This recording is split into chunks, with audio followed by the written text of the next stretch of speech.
వరంగల్ ఖమ్మం నల్గొండ ఉపాధ్యాయ MLC స్థానానికి బరిలో ఉన్న ప్రజావాణి పార్టీ అభ్యర్థి లింగిడి వెంకటేశ్వర్లు గురువారం నల్గొండ మీడియాతో మాట్లాడుతూ ఏపీఆర్ చేసి రిటైర్డ్ అధ్యాపకునిగా పనిచేసిన నాకు ఉపాధ్యాయుల సమస్యలు తెలుసునని ఆ సమస్యలను పరిష్కరించడంలో నేను ముందుంటానని ఉపాధ్యాయులకు అందవలసిన బెనిఫిట్స్లను కోసం నేను అహర్నిశలు కృషి చేస్తానని తెలిపారు. ఉపాధ్యాయులుగా ధనబలం ఉన్నవారిని కాదని సమస్యలు పరిష్కరించే నాకు మీ మద్దతు తెలుపుతూ మీ మొదటి ప్రాధాన్యత ఓటు వేసి 2వ నెంబర్పై వేసి గెలిపించాలని విజ్ఞప్తి చేశారు.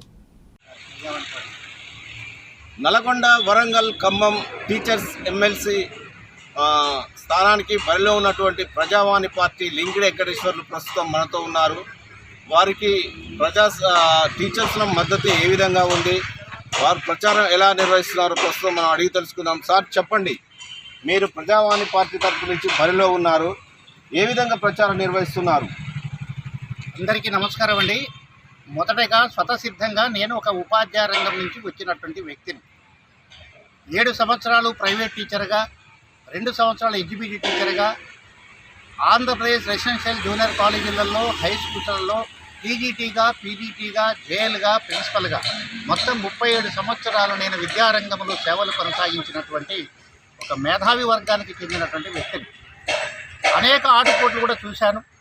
విద్యార్థులను ఏ రకంగా తీర్చిదిద్దాలి, విద్యాలయాలు ఏ రకంగా బలోపేతం చేయాలి, ఉపాధ్యాయ రంగానికి ఉన్నటువంటి సమస్యలు ఏమిటో అన్నింటి మీద కూడా స్పష్టమైన అవగాహన నాకున్నది. ఎందుకంటే నేను స్వతహాగా ఉపాధ్యాయుని కాబట్టి. మరి ఉపాధ్యాయ లోకము టీచర్స్ ఎమ్మెల్సీగా నన్ను మాత్రమే గెలిపించాలని రిక్వెస్ట్ చేస్తున్నా. ఎందుకంటే నేను ఒక రిటైర్డ్ ఏపీఆర్ చేసే ప్రిన్సిపల్ని.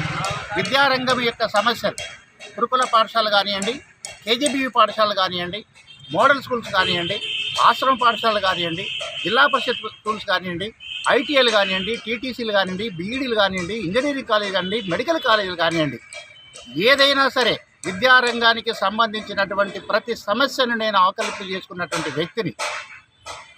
69 సంవత్సరాల వయసు ఉన్నటువంటి వ్యక్తిని. MA politics, MEd politics, MPhil politics చదువుకున్నటువంటి వ్యక్తిని. అందుకనే ఉపాధ్యాయ సోదరులందరికీ నేను నమస్కారం చేసి చెప్తున్నా, ఎవరెవరికో ఓట్లు వేసి మోసపోకండి దయచేసి. నిజమైన ప్రజాసేవకుడు, నిజమైన విద్యారంగం నుంచి వచ్చినటువంటి వ్యక్తి లింగిడి వెంకటేశ్వర్లు అనేటువంటి మాటను మీరు మర్చిపోవద్దని నేను రిక్వెస్ట్ చేస్తున్నా. అదేవిధంగా ఉమ్మడి వరంగల్ జిల్లాలో 4 గురుకుల పాఠశాలలో నేను పనిచేశాను. ఉమ్మడి ఖమ్మం జిల్లాలో పనిచేశాను. నల్లగొండ జిల్లాలో పనిచేశాను. అనేక మంది నా సహచరులు, నా కొలీగ్స్, అలాగే నేను బోధించినటువంటి విద్యార్థులు ఇప్పుడు ఓటు కలిగి ఉన్నారు. ముఖ్యంగా అందరికీ నేను నమస్కారం చేసి చెప్పేది ఏంటంటే, ఇప్పటి వరకు జరిగినటువంటి టీచర్స్ ఎమ్మెల్సీలలో ఎన్నికల్లో ప్రతిసారి జిల్లా పరిషత్ నుంచి రిటైర్ అయినటువంటి వ్యక్తినే గెలిపిస్తున్నారు. కానీ ఈరోజు గురుకుల పాఠశాలలు అనేకమైపోయింది. ట్రైబల్ వెల్ఫేర్ గురుకుల పాఠశాలలు, ఎస్సీ వెల్ఫేర్ గురుకుల పాఠశాలలు, అదేవిధంగా మైనారిటీ గురుకుల పాఠశాలలు, బీసీ గురుకుల పాఠశాలలు, జనరల్ గురుకుల పాఠశాలలు, ఈ రకంగా అనేక రకాల గురుకుల పాఠశాలలు వచ్చినాయి. అదేవిధంగా గురుకుల ప్యాటర్న్లో నిర్వహించబడుతున్నటువంటి కేజీబీవీ పాఠశాలలు, తెలంగాణ మోడల్ స్కూల్స్, ఇవన్నీ కూడా ఒకే కావుకు చెందినటువంటి పాఠశాలలు. అంటే ఒక గురుకుల పాఠశాలని నిర్వహించడంలో సాధక బాధకాలు, మెస్ సిస్టమ్ కానివ్వండి, క్లీన్ అండ్ గ్రీన్ కానివ్వండి, ఉపాధ్యాయుల మానిటరింగ్ కానివ్వండి, విద్యకు సంబంధించినటువంటి బోధన కానివ్వండి, మెడికల్కు సంబంధించిన విషయాలన్నింటి మీద కూడా నేను అవగాహన కలిగి ఉన్నటువంటి వ్యక్తిని. అందుకని ఈసారి గురుకుల పాఠశాలల ప్రిన్సిపల్స్ని, జూనియర్ కాలేజీల ప్రిన్సిపల్స్ని అందరినీ రిక్వెస్ట్ చేస్తున్నా, ఈసారి మన గురుకుల నుంచి నేను రిటైర్డ్ ఏపీఆర్ చేసి ప్రిన్సిపల్ కాబట్టి మీరు జిల్లా పరిషత్తుల నుంచి రిటైర్ అయినటువంటి ఉపాధ్యాయులకి కాకుండా నాకు ఓటు వేసి గురుకుల వ్యవస్థని పటిష్టం చేయడానికి నేను తోడ్పడతాను. మీరు అందరూ కూడా ఓటు వేయాలని కోరుకుంటున్నాను.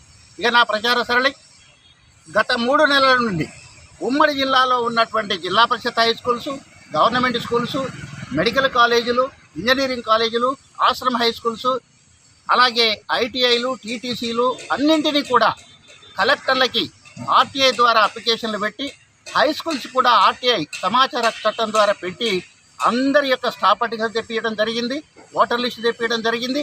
అదేవిధంగా ఒక్కొక్క ఇన్స్టిట్యూషన్లో ఏ రకమైన సాధక బాధలు ఉన్నాయి, అక్కడ ఒక వాచ్మెన్ ఉండా లేడా, స్వీపర్ ఉన్నాడా లేడా, ఉపాధ్యాయులు ఉన్నాడా లేడా, కంటింజెన్సీ ఫండ్ వస్తుందా లేదా, అసలు విద్యా వ్యవస్థకి మౌలిక సదుపాయాలు ఏం కావాలి అని నేను ఆర్టీఐ ద్వారా 3 నెలల నుంచి సేకరించాను. ఇప్పటికీ నా దగ్గర సుమారుగా 4000 ఇన్స్టిట్యూషన్ యొక్క చరిత్ర ఉన్నది నా దగ్గర.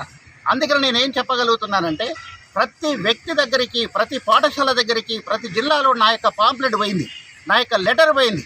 అదేవిధంగా ఎవరైతే నా పోటీదారులు ఉన్నారో అక్రమంగా వారు ప్రచారం చేస్తుంటే ఎలక్షన్ కమిషన్ దృష్టికి కంప్లైంట్ ఇచ్చి కూడా అది కంట్రోల్ చేయగలిగాను. ఎందుకంటే అకాడమిక్ మ్యాటర్స్ డిస్టర్బ్ కాకూడదు, ఉపాధ్యాయుల యొక్క బోధన డిస్టర్బ్ కాకూడదు, ఒక మంచి ఉద్దేశంతో నేను కంప్లైంట్ ఇచ్చాను. ఎలక్షన్ కమిషన్ కూడా సీరియస్గా తీసుకొని తగిన ఆదేశాలు కలెక్టర్కి ఇవ్వడం జరిగింది. ఇప్పుడు కూడా మాకు కలెక్టర్ గారు ఈరోజు ఫైనల్ చేసిన లిస్టు ప్రకారంగా మీటింగ్ పెడుతూ ఎడ్యుకేషన్ ఇన్స్టిట్యూషన్స్కు వెళ్ళకూడదు, మీరు సాఫ్ట్గా ప్రచారం చేసుకోండి, ఉపాధ్యాయ రంగానికి ఇబ్బంది పెట్టకండి, విద్యార్థులకు ఇబ్బంది పెట్టకండి, తల్లిదండ్రులకు ఇబ్బంది పెట్టకండి అన్నారు. నేను అదే పద్ధతిలో 3 నెలల నుంచి విషయ సేకరణ చేస్తున్నా, పర్టికులర్స్ చేస్తున్నా. ఇప్పుడు నాకు 3 ఉమ్మడి జిల్లాల్లో ఉన్న అన్ని ఇన్స్టిట్యూషన్స్ మీద ఒక అవగాహన వచ్చింది. ఎక్కడ నేను ఇమ్మీడియట్గా సాల్వ్ చేసే ప్రాబ్లమ్స్ ఉన్నాయి, ఎక్కడ 6 నెలల్లో సాల్వ్ చేసే ప్రాబ్లమ్స్ ఉన్నాయి, ఎక్కడ సంవత్సరం లోపల సాల్వ్ చేసే ప్రాబ్లమ్స్ ఉన్నాయో మొత్తం నా దగ్గర లిస్ట్ ఉంది. అందుకని మీ అందరికీ విజ్ఞప్తి చేసి చెప్తున్నా, నన్ను మాత్రమే గెలిపించండి. ఇక నా పోటీ ఎవరైతే వ్యతిరేకంగా పోటీ చేసే వాళ్ళు ఉన్నారో వారందరూ కూడా ముడిపోయేవారే. వారందరికీ కూడా విద్య మీద ఎటువంటి అవగాహన లేదు, వారందరికీ కూడా విద్యారంగాన్ని అభివృద్ధి చేయాలని ఒక లక్ష్యం లేదు. కేవలం ఉపాధ్యాయ సంఘాల పేరు చెప్పుకొని, పార్టీల పేరు చెప్పుకొని, వాళ్ళ ఆస్తుల పేర్లు చెప్పుకొని దోచుకోవడానికి, ఓట్లను కొనుగోలు చేసి గెలవడానికి ప్రయత్నం చేస్తున్నారు. మరి విద్యారంగం బాగుపడాలంటే నాలాంటి మేధావి, నాలాంటి అనుభవజ్ఞుడు, నాలాంటి ఉత్తమ ఉపాధ్యాయుడు మాత్రమే టీచర్స్ ఎమ్మెల్సీగా గెలుపొందాలని మీ అందరికీ విజ్ఞప్తి చేస్తున్నా. ఆలోచన చేయండి. నేను ఒక పాంప్లెట్ కూడా రిలీజ్ చేశాను, డీప్గా దాన్ని థింక్ చేయమని చెప్పాను. నా చరిత్ర ఇచ్చాను, నా క్వాలిఫికేషన్లు ఇచ్చాను, నా లక్ష్యాలు ఇచ్చాను, నా జీవిత చరిత్ర ఇచ్చాను, నా కుటుంబ నేపథ్యం కూడా నేను చెప్పాను. అందుకనే మిత్రులారా, national pillars of the teachers are the national pillars అంటున్నారు. అంటే ఏంటి, మీరందరూ కూడా జాతిని నిలబెట్టేటువంటి ఒక స్తంభాలు లాంటి వారు అన్నారు ఉపాధ్యాయ లోకాన్ని. అందుకనే మీరు మంచి నిర్ణయం తీసుకోండి, మంచి ఆలోచన చేయండి. కులాన్ని బట్టి నేను ఓట్లు అడగడం లేదు, మతాన్ని బట్టి నేను ఓట్లు అడగడం లేదు, ప్రాంతాన్ని బట్టి నేను ఓట్లు అడగడం లేదు, బహుజనులను, ఎస్సీలను, ఎస్టీలను, మైనార్టీలను నేను ఓట్లు అడగడం లేదు. కేవలం మేధావులను ఓట్లు వేయమని అడుగుతున్నాను. విద్యారంగం మీద మీకు ప్రేమ ఉన్నట్లయితే, విద్యా వ్యవస్థను బాగు చేయాలని మీకు అనుకున్న